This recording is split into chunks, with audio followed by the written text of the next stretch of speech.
Hey y'all, it's time for the next in our greatest hits collection where we're replaying episodes from the previous 6 years that are just as relevant today. My guest on this one was Victor Reiss, Vice President of Consumerism at UNC Health. This was episode number 249 and it originally aired in January 2023. Victor knows that if it was easy to undergo a consumer transformation, more organizations would be further along that journey. So it's important to acknowledge the challenges in going down this path. He describes what led to UNC Health recognizing the need for this role, how the role is structured, and how he measures success.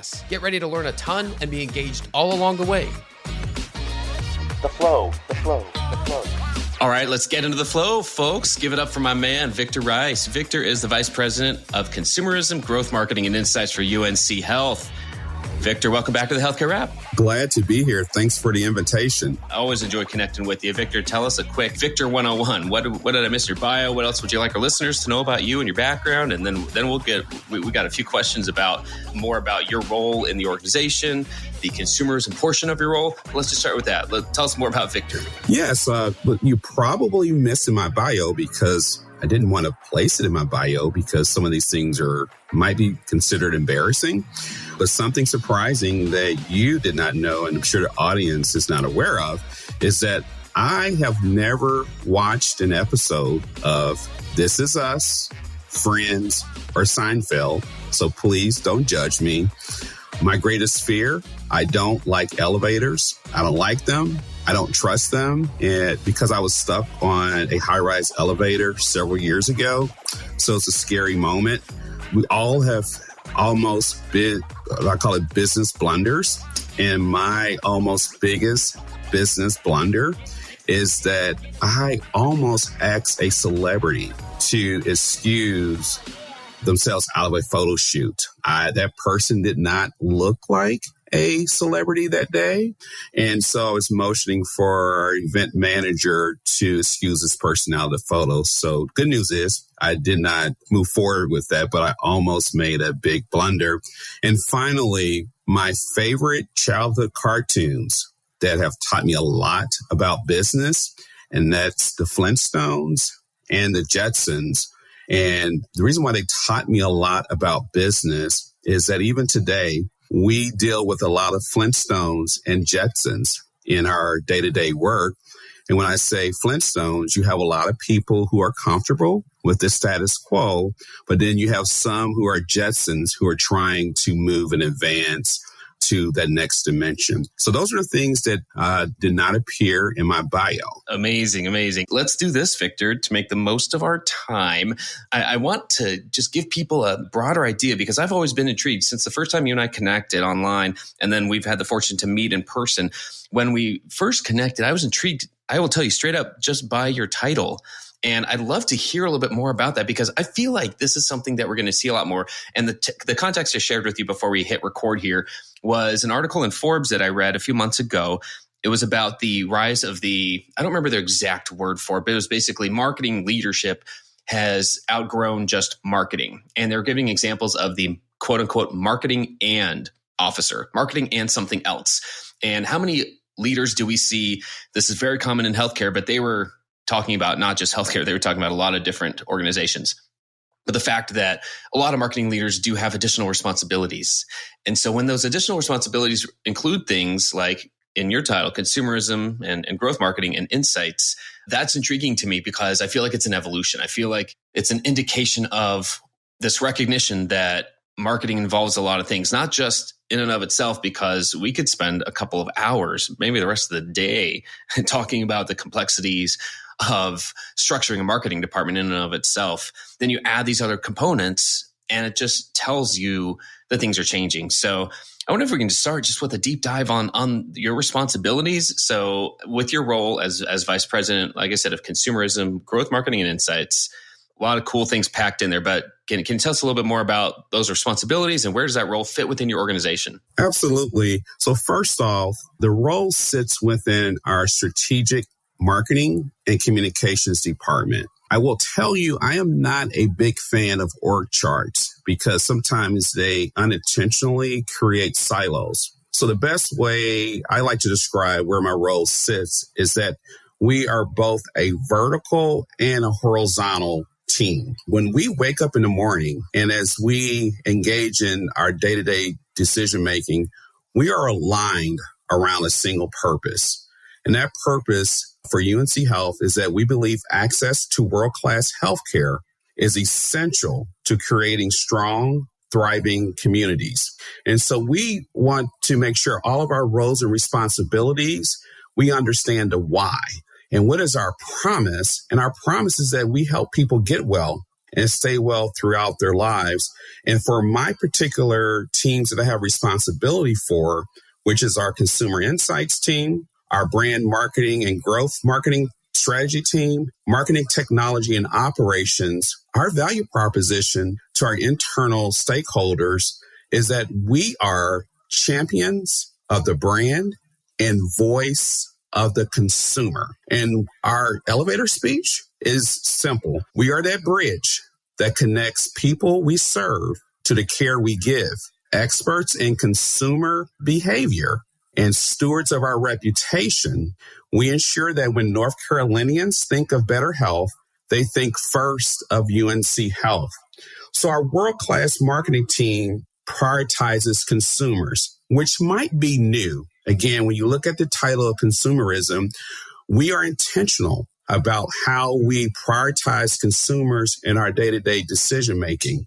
So again, our consumer insights and research team, this is a dedicated team that we have at UNC Health, where that team is responsible for gathering and acting upon consumer insights and serving as the voice of the consumer for their entire healthcare system. Our brand growth and marketing strategy teams help us activate our brand so we can connect to consumers and physician audiences across the state of North Carolina. And finally, our marketing technology and operations team is really, they power the technology and the infrastructure operations to create powerful digital consumer experiences. So over the past 3.5 years, when you take the roles and responsibilities and the focus in on consumer, I argue that our team has had the ability to rapidly accomplish transformational change. Through our consumer segmentation, we know our audiences and how to reach them. Our new brand positioning helps us articulate how we are different and why people should care. We've added our new brand and perceptual tracking that helps us measure consumers' perceptions of our brand across all of our markets. Our migration to Salesforce helps us connect our CRM across the healthcare system. We are evolving our web experience and a new Find a Doctor to make it easy for consumers to choose us. And we've also have trained all of our team members on Agile, so we are efficient and effective in the execution of our programs. Wow, there's a lot to unpack here. I'm really focusing in on what all this role involves, just like a pure marketing role has very clearly evolved over the years, but you might break it down into, like I said, there might be a branding team, there might be a strategic marketing team, there might be service line marketer, there might be digital roles with all of the spectrum there, from web content to social to email to paid, organic, SEO, you name it. They're all the components of it that kind of make up a marketing team. What are some of those other roles that have evolved? You mentioned consumer segmentation for one. So I imagine that's either a market research or just a consumer research, or I guess trying to really lock down what the roles are that help gain those insights, that help you provide the voice of the consumer. You know what I mean? Like what those roles are themselves. Yes. So for the consumer segmentation, that resides within our consumer insights team. And if I could back up for a moment, when I arrived in 2019 at UNC Health, we did not have a consumer insights team. But part of our strategic ambition is that we wanted to build out a consumer capability. And so the foundational capability was the establishment and creation of a consumer insights team. So part of the early deliverable with the consumer insights team is that we develop a proprietary consumer segmentation model. Among other things that the consumer insights team has been charged with, we also are building out our consumer analytics capabilities. As you can imagine, in healthcare is rich with a lot of data. a lot of patient data, where a lot of healthcare systems, what they lack today compared to, let's call it retail or new market entrants, is consumer data.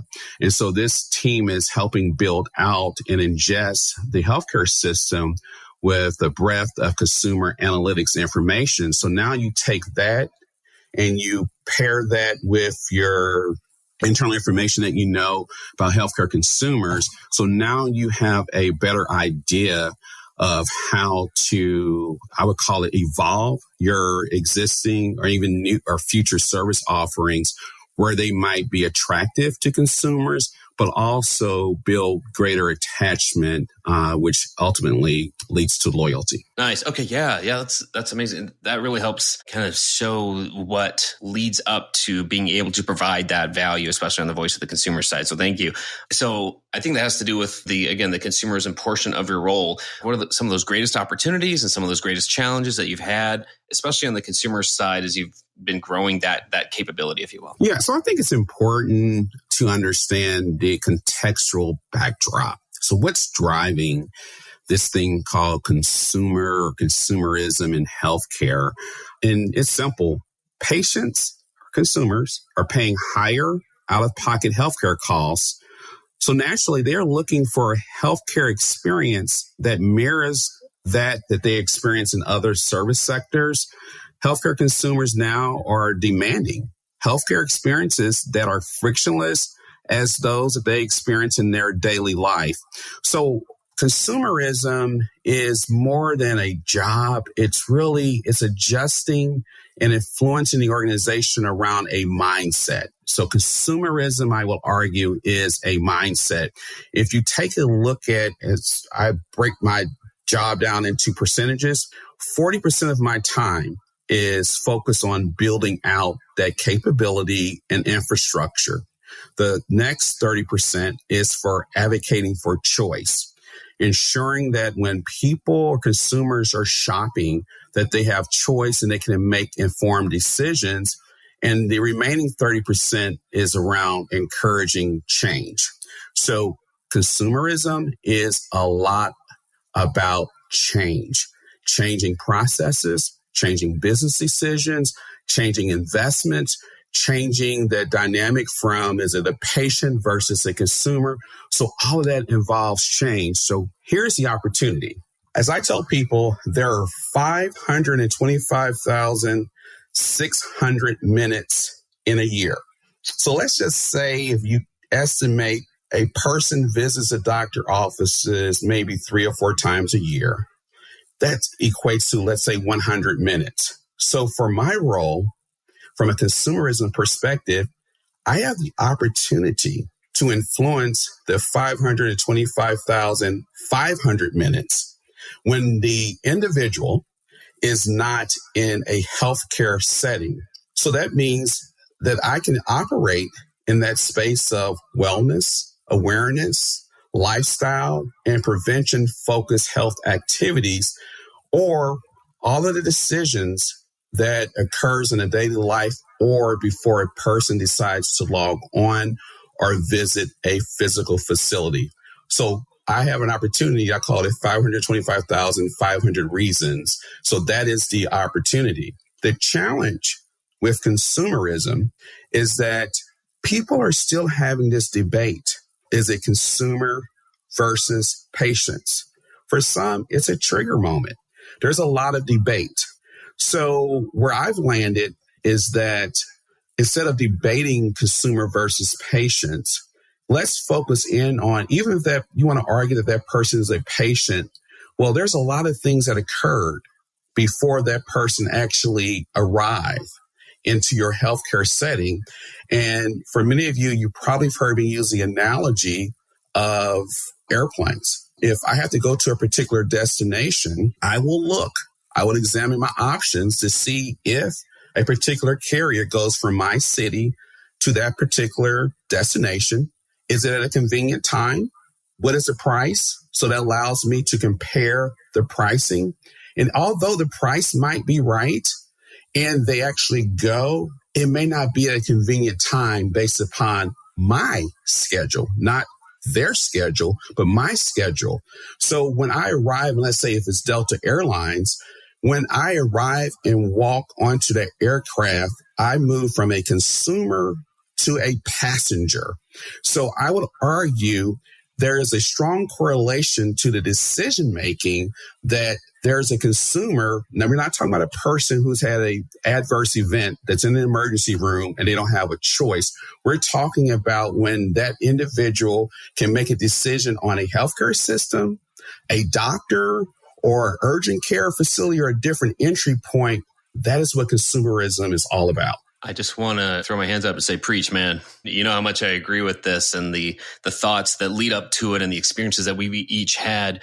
Most of us, with personal experiences encountering the healthcare system, and it's eye-opening. And the acknowledgement that there are choices during certain parts of that consumer journey, I think that's where the evolution is happening right now.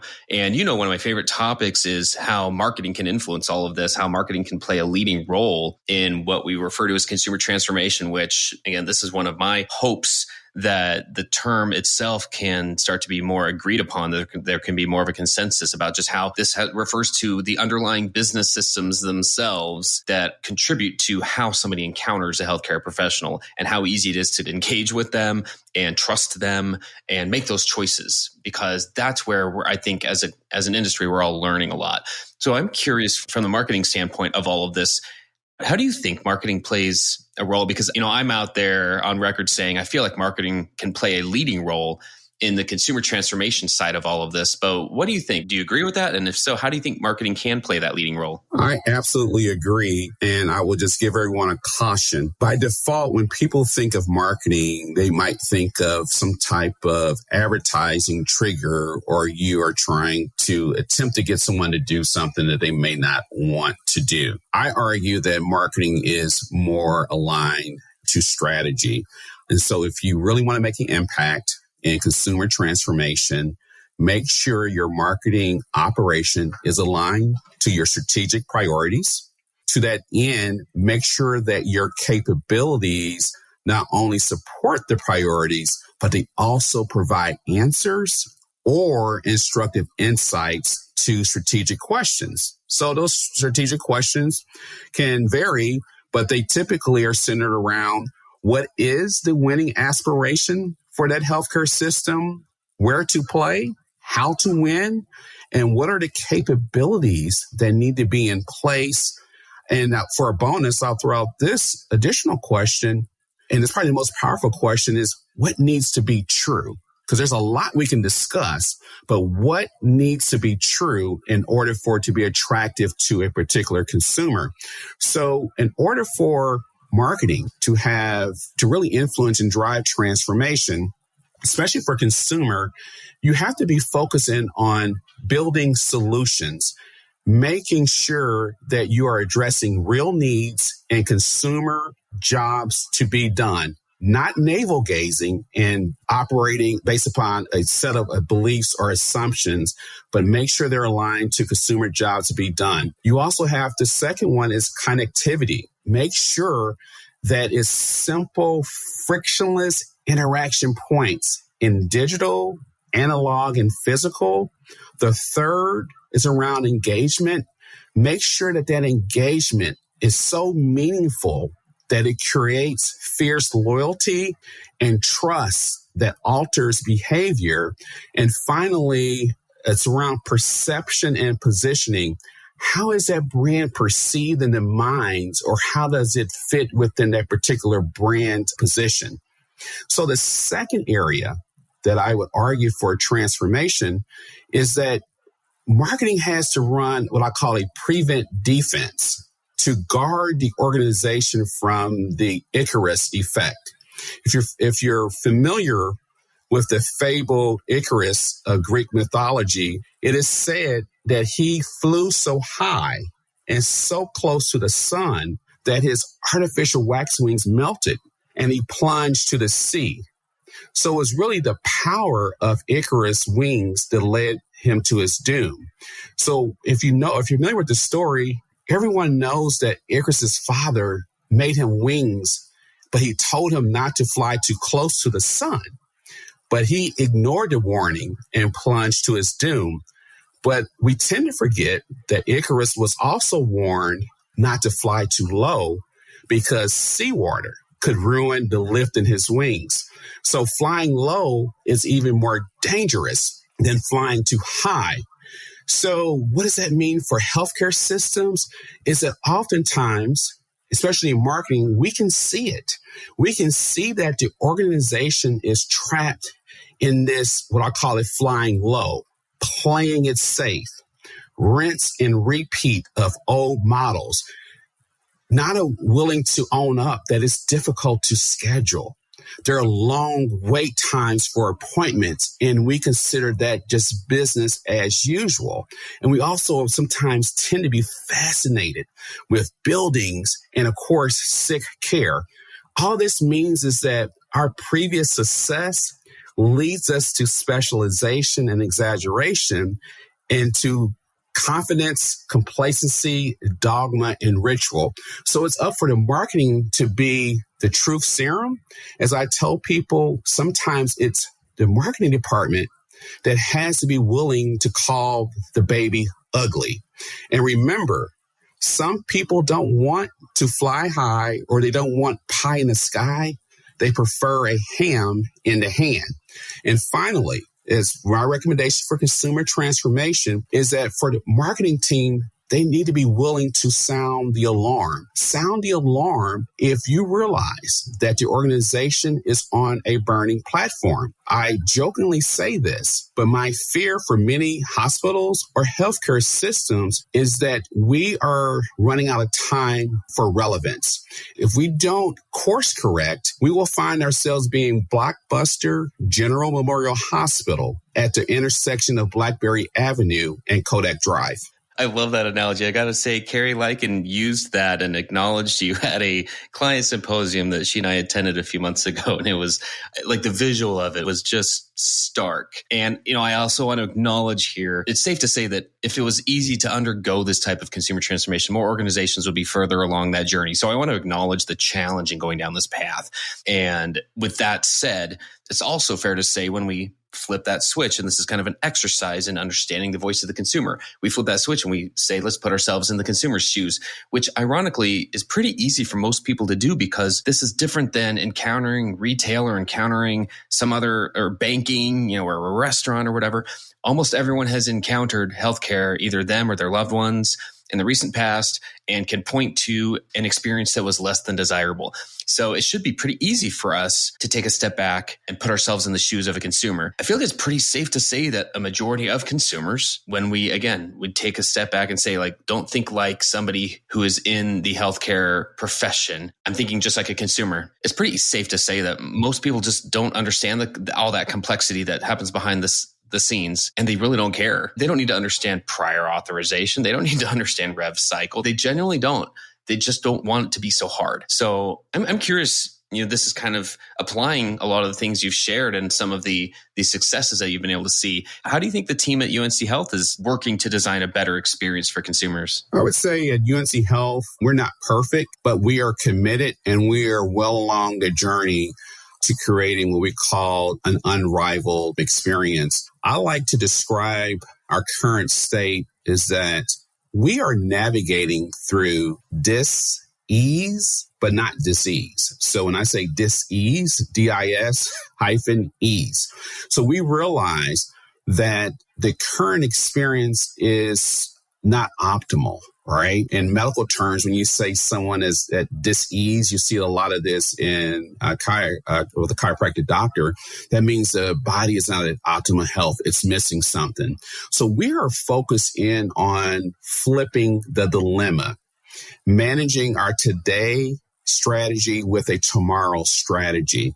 And we're hyper-focused in on what I would call the customer journey, but not necessarily just the journey, but looking at those pain points. So along that journey, what are those friction points or pain points, and what can we do as far as business decisions, investments, and resources to take those pain points and turn those into delightful moments?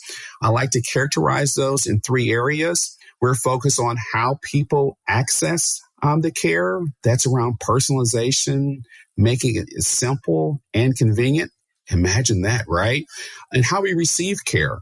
Faster service. How can we eliminate wait? There's some of those things we can do to improve the actual delivery of care. And then finally, which sometimes is often overlooked, is, how does a consumer pay for care? How can we make that easy and connect them to the resources and tools to make that easy? Or in some cases, it helps their decision making or comfort if they decide to move forward with a particular procedure. So experience is a part of our organization-wide strategic priorities. It's part of our performance goal. We're measured on it. We are designing for the consumer in mind. And we've also have supplemented our Press Ganey data with drivers of loyalty. So we know what are those interaction moments that have a strong bearing on loyalty. And so we're focused in on some of our improvement strategies based upon those drivers of loyalty. Finally, and I mentioned this earlier, is how are we focused in on really understanding the consumer jobs to be done? And so we are designing experiences that will help people maintain their current health routines. How can we enable people to get back on progress? Because sometimes things just happen and people get sidetracked, but they want to get back to living their life. And then also, how can we help people in their definition of healthy get back to that desired state? Nice. Yeah, there's a lot within that. And I'm really intrigued by the piece about connecting Press Ganey with loyalty measures. That's outstanding. That's important. It's groundbreaking in a lot of ways, but it's also just another piece. Like you mentioned, this isn't just one way to get there. And I think the common theme that we're going to hear more and more as, again, we see the elevation of the consumer transformation role within a lot of more organizations this year. We're going to see a lot of discussion happening at a different level to understand what bakes it, what goes into the baking of it. How do you do this? What's the recipe? And while nobody's probably exactly where they want to be yet, there are some that have been on the journey long enough they can look back and share some of those pieces. And a lot of the things you just mentioned are just some of those other pieces. So yeah, this is really sharing an opportunity. So thanks for sharing that. And kind of along those lines, you personally likely have been able to look at different parts in your career and just think of some of them as pivot points. I'm wondering if you could just share like your number one piece of career advice for colleagues in this field at whatever level they're at. Probably, okay, you said number one, maybe let me give you number 1 and 2. So really develop your BFF.